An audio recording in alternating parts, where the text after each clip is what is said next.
All right, guys. So this is a video of the areas where we had heavy ponding. We went ahead and built crickets. This project had an architect involved. They did a layout of where they wanted those crickets.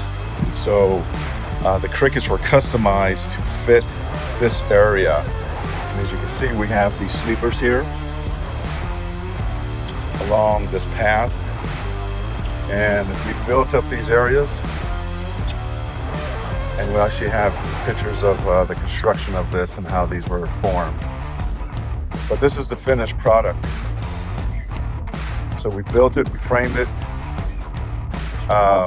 roofed it in, and then we sealed the edges, and then we put down silicone. So we have 1, 2, 3, 4, 5 areas. Like our crickets. See, there's a convex there. So water's running off the channels here into that drain area. So these are designed to help get the water off the roof where it was standing.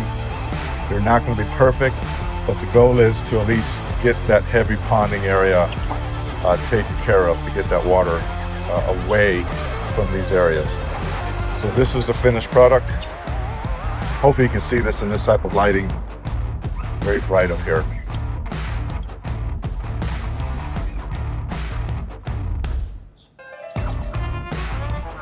And of course the challenge was building crickets around all the obstructions. So that's why it's definitely customized in the framing.